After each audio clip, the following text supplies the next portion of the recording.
কয়েক মাস ধরেই রাশিয়ার গভীরে বারবার ড্রোন হামলা চালিয়ে তাক লাগিয়ে দিচ্ছিল ইউক্রেন। পুতিনকেও দেখা গেল খানিকটা চাপে, কারণ খবর এসেছে পুরো পশ্চিম এক হয়ে লেগে গেছে রাশিয়া বধে।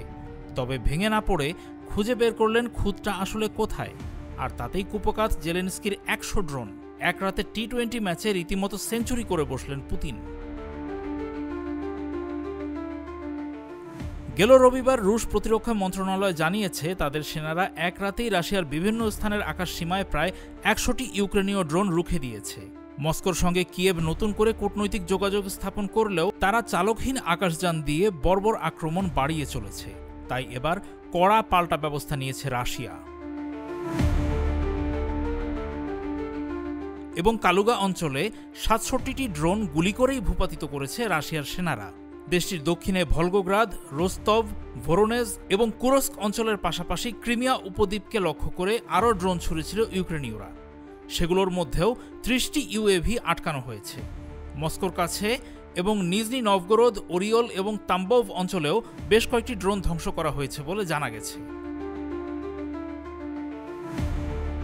এদিকে হামলা এবং রাশিয়ান প্রতিরোধ চলার সময় কেউ হতাহত হয়েছে বলে খবর মেলেনি। তবে ড্রোনের ধ্বংসাবশেষ পড়ে ওকটিয়া ব্রোস্কি জেলার রেলপথের বৈদ্যুতিক লাইন ক্ষতিগ্রস্ত হয়েছে। এই সপ্তাহের শুরুতে তুরস্কের ইস্তাম্বুলে রাশিয়া এবং ইউক্রেনের মধ্যে নতুন করে শান্তি আলোচনা অনুষ্ঠিত হয়েছে। এক্সট্রিম মশার কয়েল প্ল্যান্ট ফাইবার দিয়ে তৈরি, ডেঙ্গু, চিকুনগুনিয়া বাহি সহ যে কোনো মশার বিরুদ্ধে দেয় এক্সট্রিম সুরক্ষা। কোনো যুদ্ধবিরতি না হলেও মানবিক বিষয়গুলো নিয়ে দেশ দুটোর মধ্যে অগ্রগতি হয়েছিল। যুদ্ধবন্দী এবং বেসামরিক নাগরিকদের বিনিময়ের চুক্তিও আলোচনার অংশ ছিল। এসবের মধ্যেই রাশিয়ায় হামলা চালানোর চেষ্টা চালায় ইউক্রেন। অথচ রাশিয়া জানিয়েছে কূটনৈতিক সমাধানের জন্য তাদের পথ খোলা আছে। তবে দেশটি আরও বলেছে যে কোনো চুক্তি হলে সেখানে সংঘাতের মূল কারণ এবং নিরাপত্তা নিয়ে দীর্ঘস্থায়ী উদ্বেগগুলোর সমাধান হওয়া উচিত। তবে সংঘাত মেটানোর চেয়ে যুদ্ধ চালিয়ে যেতেই ইউক্রেনের নেতা ভলোদিমির জেলেনস্কির যেন বেশি আগ্রহ। মার্কিন আকাশ প্রতিরক্ষা ব্যবস্থা প্যাট্রিয়ট সিস্টেম কেনার জন্য এখনও তিনি ইউরোপের দেশগুলোর কাছে হাত পেতে বেড়াচ্ছেন। নরওয়ে একটি আর জার্মানি 2টি প্যাট্রিয়টের দাম দেওয়ার কথা দিয়েছে বলে তিনি বলে বেড়াচ্ছেন। একইভাবে নেদারল্যান্ডসের সঙ্গেও শুরু করেছেন দেন দরবার। জানা গেছে জেলেনস্কির টার্গেট অন্তত 10টি প্যাট্রিয়ট।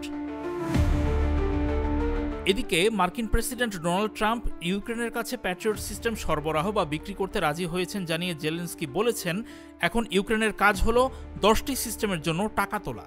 আকাশ প্রতিরক্ষা ব্যবস্থার পাশাপাশি পর্যাপ্ত ক্ষেপণাস্ত্র পেতেও মরিয়া হয়ে উঠেছেন জেলেনস্কি। এখানেই শেষ নয়, রাশিয়া ও দেশটির গুরুত্বপূর্ণ ব্যক্তিদের বিরুদ্ধে নিষেধাজ্ঞা চাপাতে পশ্চিমা শিবিরের কাছে আহ্বান জানাচ্ছেন জেলেনস্কি। তার দাবি, রাশিয়া ব্যাপক অর্থনৈতিক ক্ষতির মুখে আছে। এসব কথা ছড়ানোর পেছনে তিনি ইউক্রেনীয় গোয়েন্দা সংস্থার প্রতিবেদনের ওপর ভরসা করছেন। কিন্তু পশ্চিমাদের ঘাড়ে চেপে ইউক্রেনের সামরিক হামলা যেভাবে রাশিয়া আটকে দিচ্ছে, তা কিন্তু জেলেনস্কির কথার উল্টো তথ্যই দিচ্ছে।